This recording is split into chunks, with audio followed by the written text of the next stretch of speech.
mulai dari sebuah pembukaan dulu. Jadi kemarin itu ada seorang yang bertanya kepada saya, Pak Guru, kan malam Lailatul Qadar itu disebut sebagai malam 1000 bulan.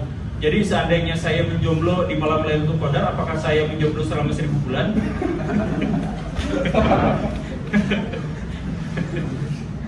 Tapi sebenarnya pernyataan itu adalah pernyataan yang muncul dari agama yang menjadi semakin legal. Jadi Islam itu sejak tahun 1927 itu menampakkan Islam yang menjadi legal. Yang itu adalah sebuah transformasi besar-besaran. Sebelumnya Islam itu adalah Islam yang benar-benar mistik gitu. Dan sebelumnya adalah intelektual. Itu kronologinya kapan-kapan nanti akan kita bahas. Tapi intinya adalah pertanyaan-pertanyaan semacam Lailatul Qadar itu 1000 bulan dan sebagainya, itu adalah pertanyaan-pertanyaan yang menunjukkan legalisme dalam agama. Jadi termasuk juga tadi ada kemungkinan Lailatul Qadar itu munculnya hari ini atau tanggal sekian atau tanggal sekian gitu. Padahal sebenarnya tanggalnya juga tidak benar-benar pasti. Ada misalkan riwayat yang menyebut bahwa para sahabat menyadari bahwa malam Lailatul Qadar pada waktu itu terjadi tanggal 27. Karena ciri-cirinya mirip dengan apa yang dijabarkan sama Nabi. Jadi pada tanggal 27 Ramadan di zaman Nabi itu para sahabat ngerasa ada sensasi yang beda banget, gak tahu gimana ceritanya. Tapi orang-orang yang begadang pada masa itu ngalamin sensasi yang sangat berbeda. Kemudian langit cedeng apa? Mendung lah, adem gitu ya. Adem, tapi gak hujan, gak panas, pokoknya mah ada awan segitu ya cedem gitu lah. Nah, ada awan yang bikin nyaman, bikin rileks, dan orang-orang yang begadang pada masa itu yakin bahwa itu adalah malam Lailatul Qadar. Sehingga mereka benar-benar merasa beruntung karena malam itu mereka begadang, tidak tidur, tapi ibadah habis-habisan. Tapi ada juga riwayat yang menyebut, misalkan orang-orang Syiah itu percaya bahwa malam yang dimaksud itu adalah tanggal 23. Karena memang pada waktu itu ya biasa kelompok Syiah ya. Kelompok Syiah itu hadis-hadisnya dari Al-Kafi dan ya saya nggak usah ceritakan panjang lebar, tapi intinya di situ diceritakan bahwa tanggal 23 itu Ali mendapatkan satu mimpi yang menyebut bahwa dia akan menjadi pewaris bagi Nabi, begitu dan lain sebagainya. Nah, sepanjang sejarah itu orang kemudian bertanya-tanya sebenarnya tanggal berapa.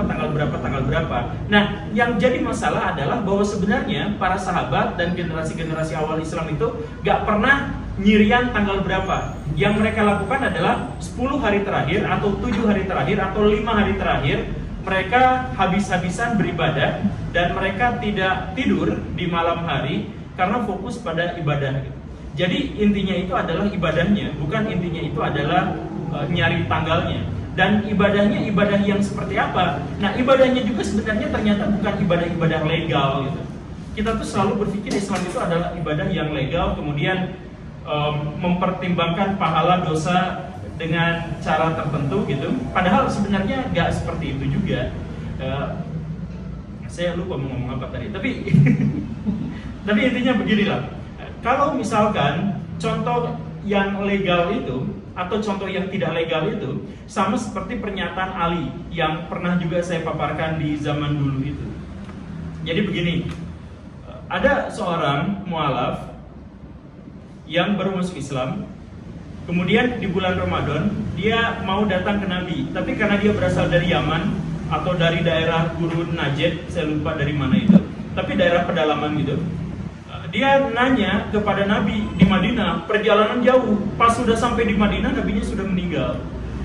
Saya mau belajar Islam dari mana? Dia pusing mikir-mikir, cari kesana kesini nggak nemu.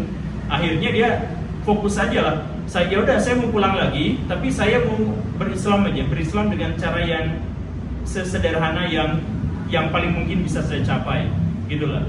Maka sahabat yang baru mualaf tadi itu nanya ke para sahabat yang lain yang udah senior, saya pengen tahu dalam Islam itu bulan yang terbaik itu bulan apa, hari terbaik itu hari apa, biar saya ritualnya di sana bisa fokus, dan amalan yang terbaik itu amalan apa.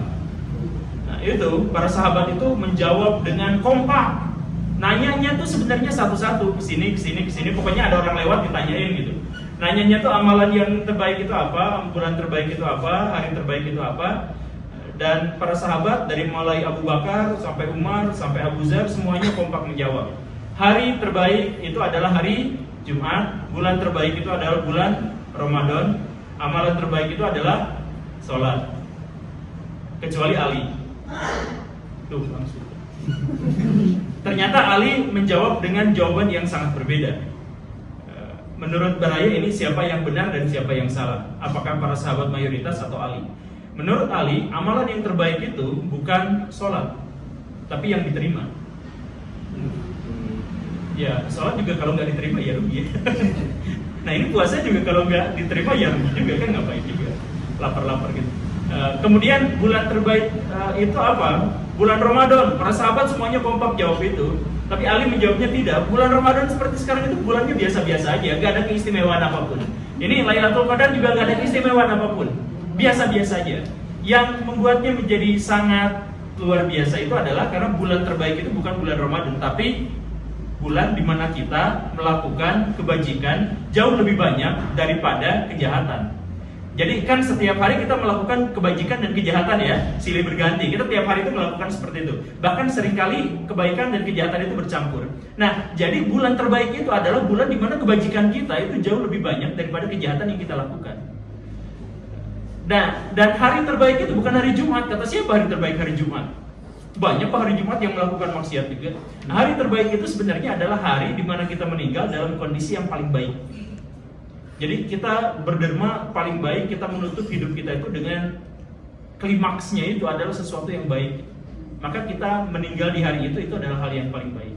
Nah, jadi sebenarnya fokus Ali itu, jadi ini di sini bukan siapa yang benar siapa yang salah, tapi ini perspektif yang berbeda. Jadi Ali itu perspektifnya adalah pribadi.